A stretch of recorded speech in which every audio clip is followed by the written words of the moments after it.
Hello, hello, good morning, and welcome to this Dawn Busters Taste Challenge. We have two blended Scotch whiskies, Johnnie Walker Red Label, the best-selling Scotch whiskey in the world. I think it's the best-selling whiskey in the world. There it is, by appointment to the royal family and official whiskey of the British monarchy.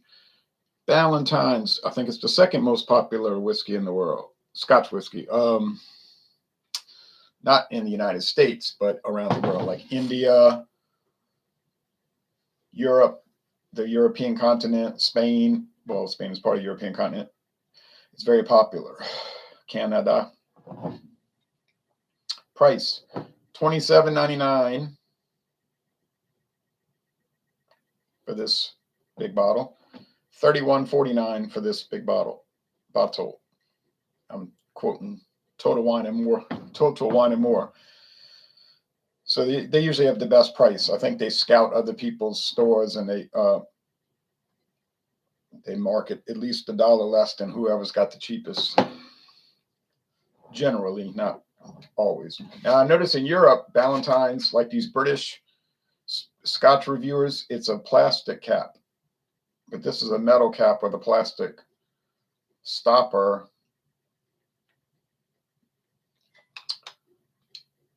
And the built-in pour. But now they were reviewing 700 milliliter bottles, 70 centiliter bottles. Not a good value, right? We get 750 in America. I am in America.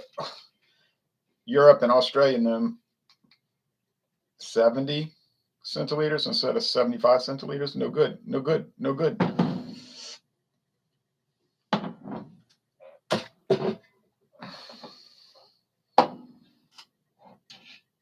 Metal cap. So if I got the Ballantines 750, it might have a plastic cap. When I go to my friend David, or if I talk to him on the phone next time, I'm gonna ask him, check that Ballantines, does it have a plastic cap? No little stopper on the inside of this. This is just an aluminum cap. And that's that. Now you notice most beer bottles have a steel cap, but whiskey has aluminum, or as they say in Great Britain, aluminium. They even spell it different, aluminium instead of aluminum. Who's correct?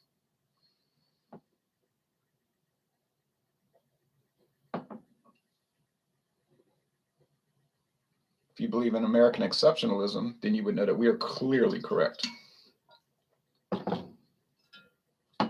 These American exceptionalists, they be on Facebook and all talking about America's the best country in the world to live. It's the best country in the world in which to live. I don't know what they're basing that on. That's an opinion. If that's their opinion, they haven't lived in all the other countries. So I don't know how they would, determine that. But they'll say that all the time.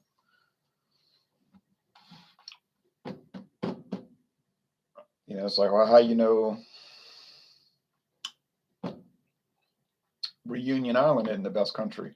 Out in the Indian Ocean, it's probably warm all the time.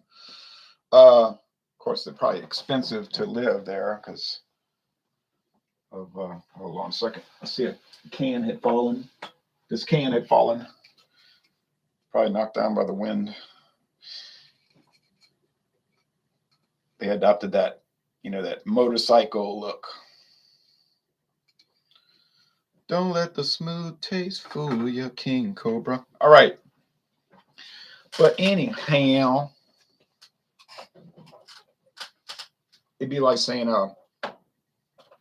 Johnnie Walker's the best Scotch in the world, no doubt.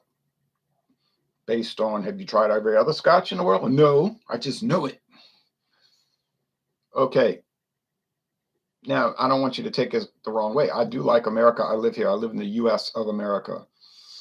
I criticize things. I have a right to do it. People criticize. Doesn't mean you dislike it.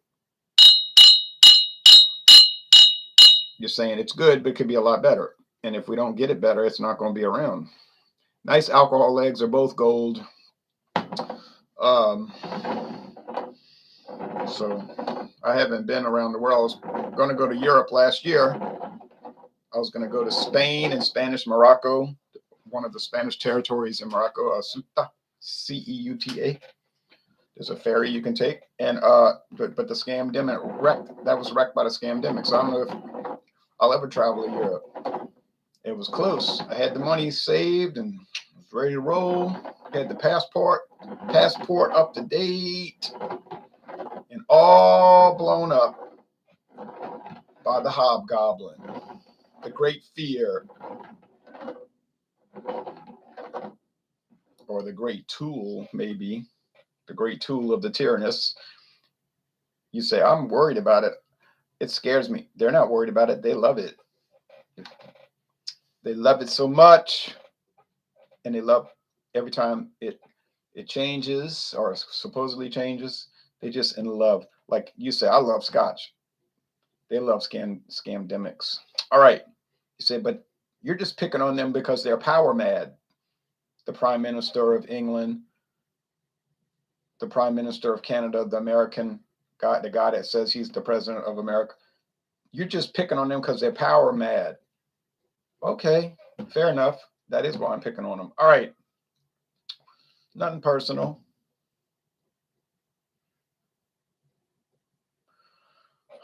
Got them mixed up. So here we go. I've tried a lot of Scotch whiskeys now, but I haven't tried a whole lot. Just, this and that and this and that and this and that. Have I tried a truly bad one yet? No. I've tried some that were questionable. Questionable.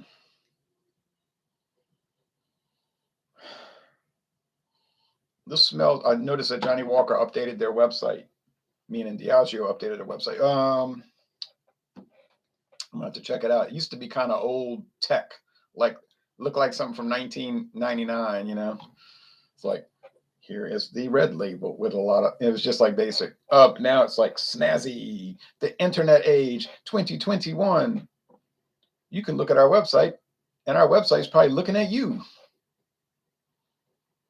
even when your device isn't on or whatever. I don't know. I'm just kidding around in all seriousness. Honey, bread crust.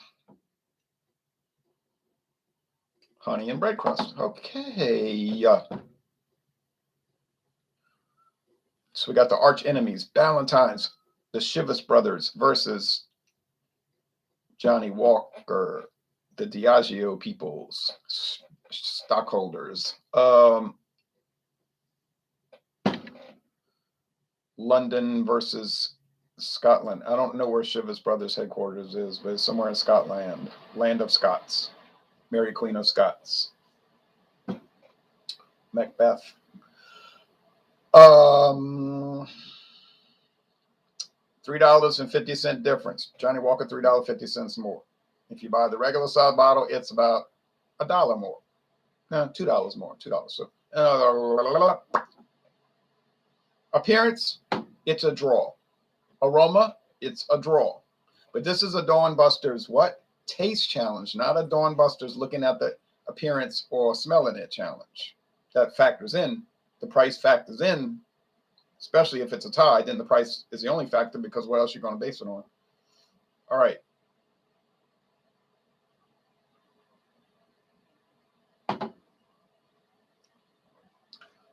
Remember, these are blended Scotch, meaning they use different whiskeys and blend them together and sell it. They either age them before they blend it, or they can age them after they blend it. And they can age them in different wood treatments and whatnot. And it's very difficult being a blender. And they've got extensive videos. There's all kind of videos on Johnnie Walker, like meet our master blender, Clergiot Khan Spock, or whatever his name is, and he'll talk about it. My dad used to tell me about blending whiskey, and I went to college, I went to university, and I learned about it.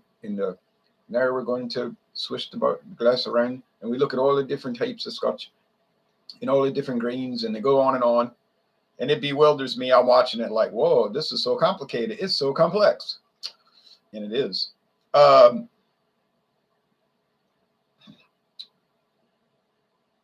And these are about 80% grain whiskeys and about 20% malt whiskeys, single malt whiskeys.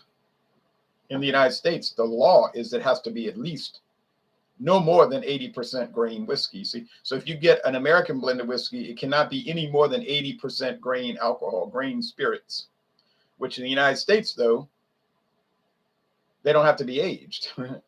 They don't have to be aged. They can be raw. Distill it, blend it, and bottle it. Bing, bing, bing. In Scotland, there's an extra step, and it's a real extra step because it's a minimum of 3 years. Even the grain whiskeys have to be aged at least 3 years. Same in the Dominion of Canada, the Kingdom of Scotland, the country or the realm of Northern Ireland, the Republic of Ireland, and so on until the break of dawn. But the United States allows raw grain spirits, and the blend allows it, does not require it. You can age it if you want.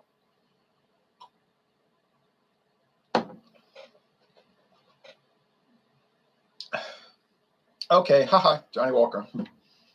Ding, ding, ding, ding, ding, ding. Ring the bell, ring the bell, ring the bell. Bring them out, bring them out. All right, there it is. Johnnie Walker, haha. How you feel? Well, I'll tell you how I feel. Feel good. I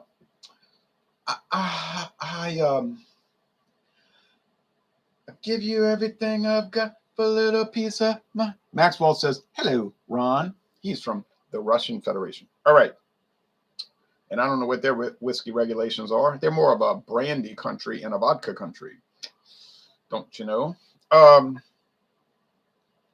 how could I tell this apart so easily? How could Johnnie Walker so easily be distinguished from Ballantines? That's no age statement. This is 3 years. Well, I'll tell you how. Because the Johnnie Walker Red Label has smoke, peaty smoke. So you're getting Isla malt whiskey in there, and it's giving it a smoky character. Is it heavily smoked? Oh, no. No. But is it obviously smoked? Oh, yes. Whereas the Ballantines, you don't get the peaty smoke. You just get the honey and the bread crust, which is fine. I like honey. I like bread crust. How's the weather? Changeable. But right now it's cool, damp, kind of uncomfortable. If you want to know the technical truth, it's not real comfortable. Louisiana is chilly, even if it's just not cold. Like if it's just slightly cool, it's going to be chilly here because of the high humidity. You know, like if somebody splashed you with water, you'd be chilly. You know, if it was the least bit chilly outside, or not even hot, if it's not hot. So I don't think Louisiana's got very comfortable weather. In the summer, it's pretty hot and humid. You'd be sweating. Well, I don't worry about sweating. Nobody in Louisiana worries about sweating because you're just going to sweat. You go walk out to get the newspaper, you're going to be sweaty by the time you get back in the house. So it's like a steam bath. So you just get used to it. A lot of people just drive them mad. They couldn't take it. The winter time is not pleasant either.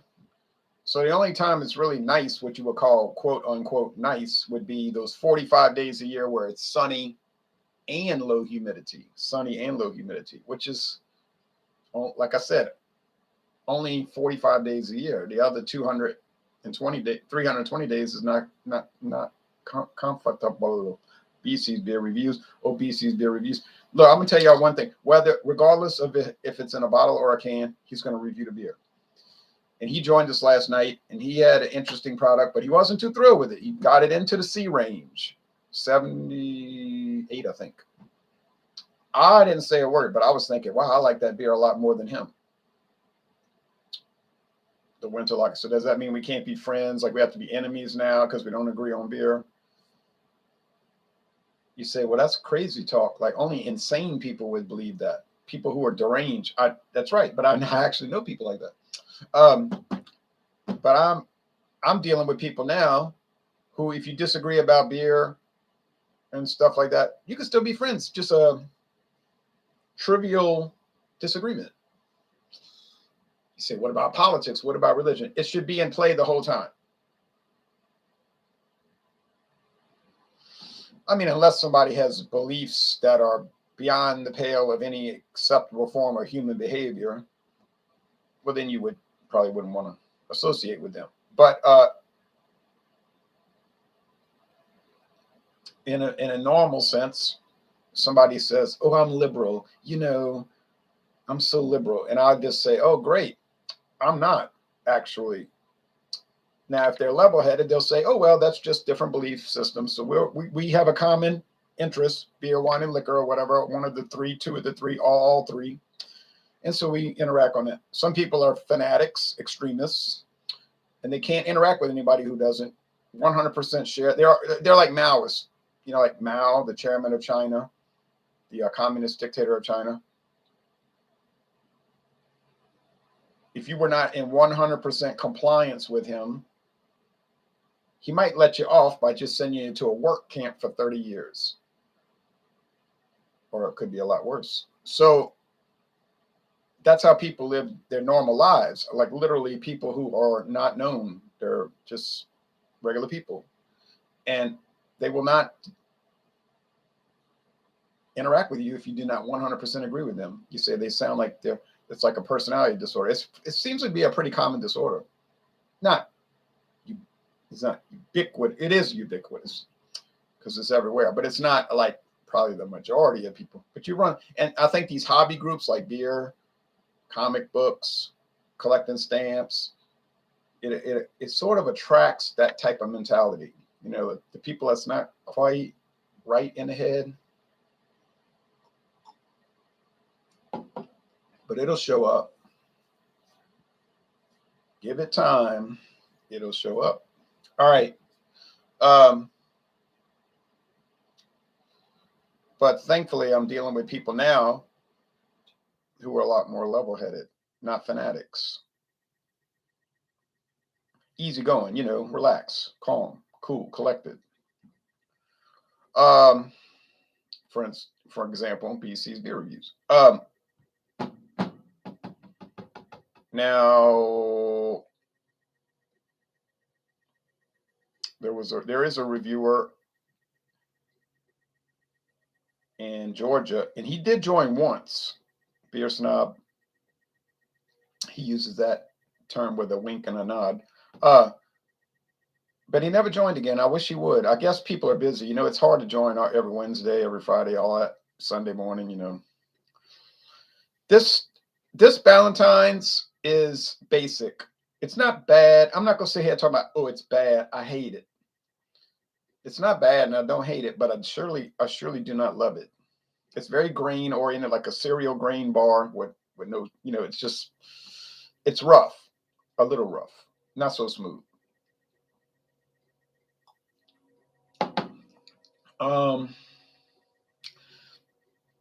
If you search, and I mean search, and put your great effort into it, you can pick out a tiny sliver of peatiness, but it's so minimal, it's not even worth talking about, honestly. But it's there, but it's, like I said, it's not, we are good. Yeah. Well, BC, I was just kidding anyway, If anybody should be paranoid about that kind of stuff, it should be me because of the interactions over the last 11 years with some of these fanatics. I'm not going to name names. I could.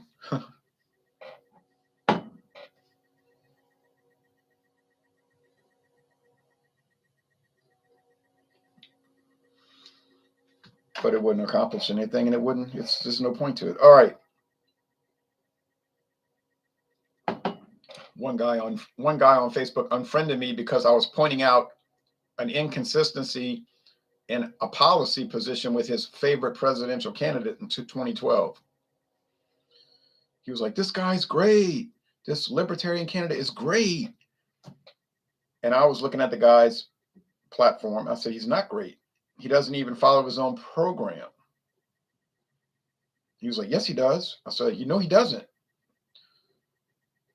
And I showed him, I said, "Look, he's right here. It clearly shows that he's violating his own alleged principles."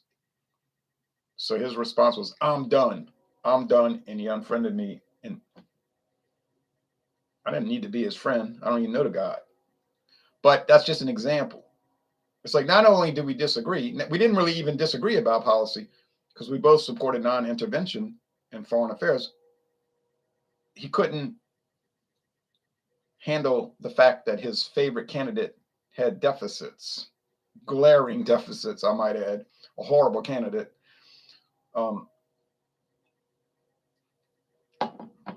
I should be the president, honestly, and that's not a crazy statement. This is smoky. Now, does it have a little roughness around the edges? Is Johnnie Walker Red Label like perfect? No, no. It's a basic typist article itself. It's a base model. It's the flagship because it's the cheap one, and that's what people buy. I saw some lady buying yesterday. A lady was buying 2 bottles of Johnnie Walker Blue Label. Well, now she's laying down close to $600, and then she was buying Don Julio 1942, the Macallan 17 or 15-year age, and a whole lot of other expensive stuff for a wedding. I said, boy, I hate to see the bill for that wedding. Woof. But they were going high hat, you know. Mm-hmm.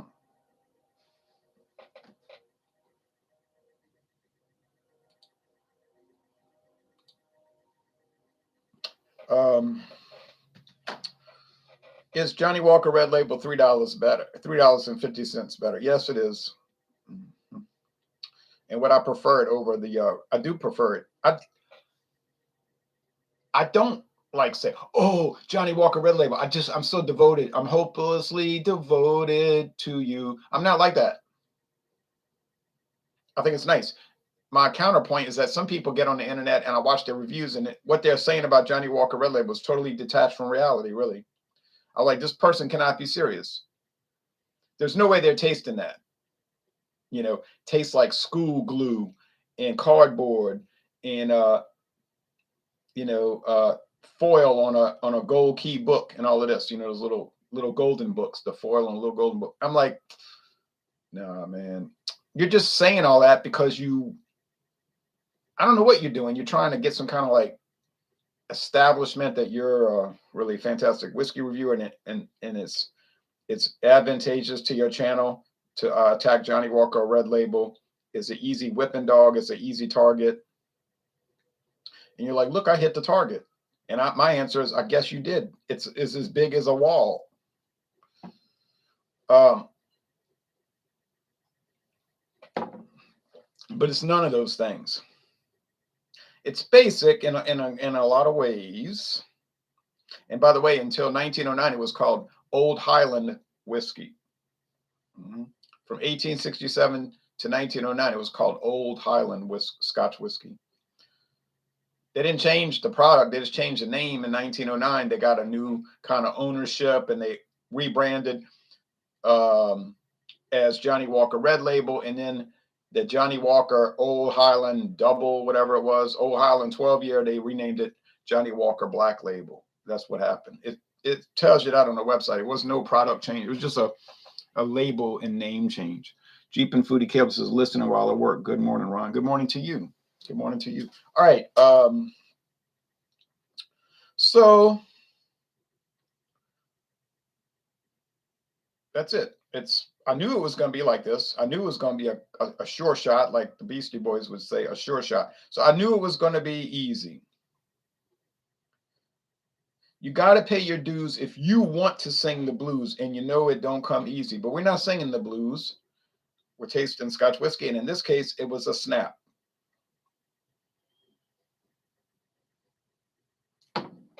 One more thing, I'm going to see what Johnnie Walker says about this red label. Now, Ballantine's Finest, they're saying tasting notes real fast.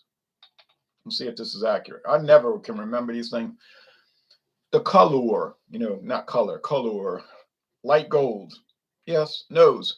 Soft, elegant heather honey aromas with a hint of spice. Heather honey. I don't know what heather honey is. I told you about honey right off the bat. That's when you say right off the bat, that's a reference to a cricket off the bat. With a hint of spice. I didn't get any spice. Taste. A balance of subtle, sweet flavors. Not flavors like milk chocolate, wrong. Red apple, wrong. And vanilla, wrong. I don't get any of that. Now, your counterpoint might be you're wrong. You're just not a good taster. Could be that. Finish. Fresh and floral aftertaste that creates a rounded glow. Well, you might glow, but it's going to be from the 40% alcohol. I don't know if you're going to glow from the rounded after. But anyway, whatever, I don't get that.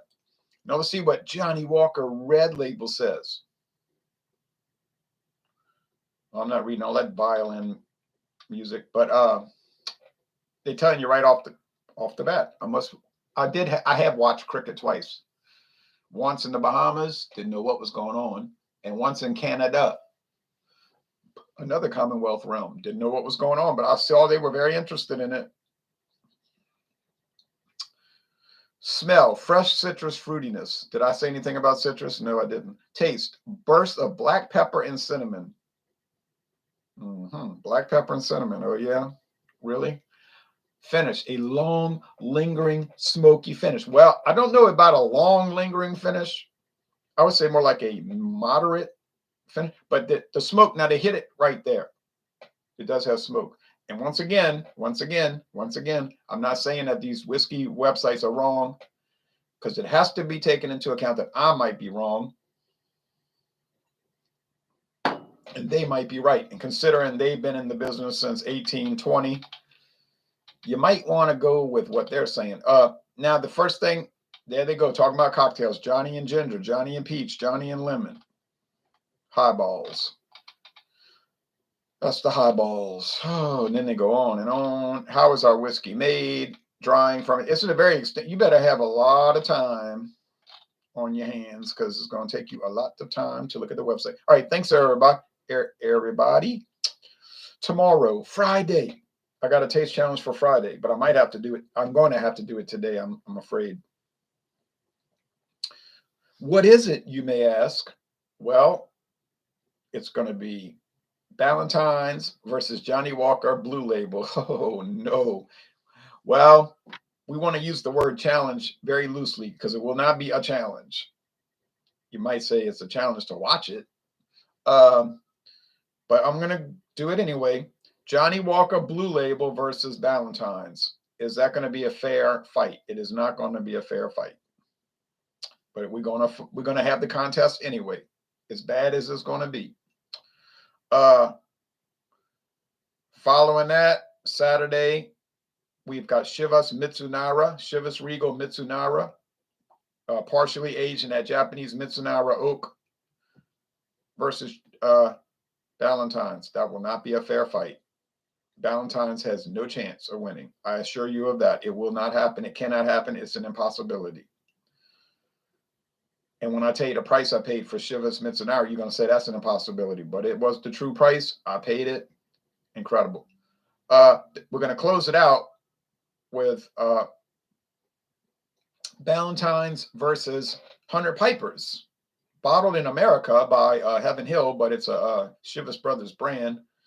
They sell it in India. It's one of the top selling products in India.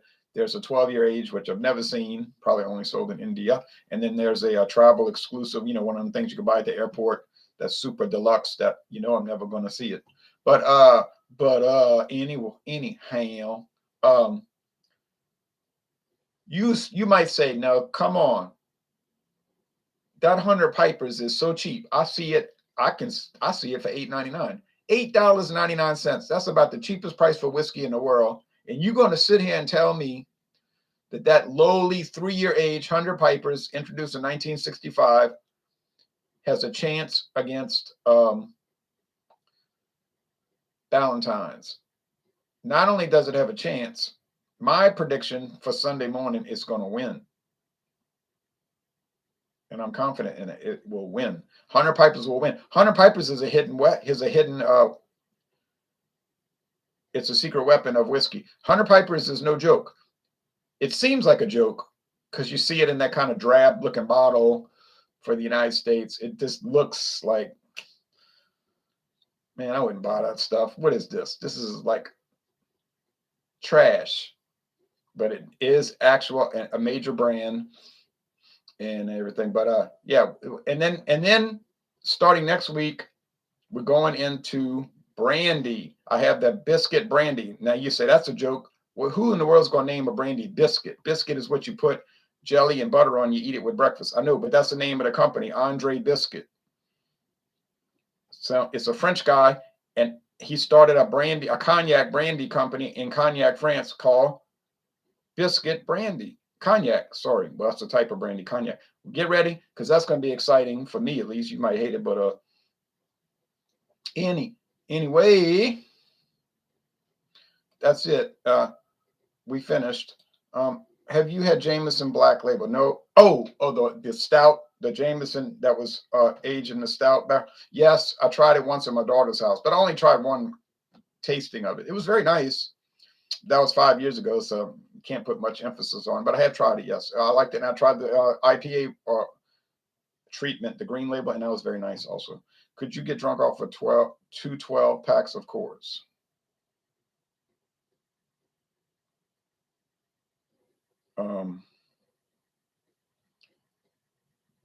Moving on. My friend said Colt 45 make liquor taste like Pabst, but with a slightly higher alcohol content. I wouldn't know. All right. Thanks, everybody. Y'all take care now.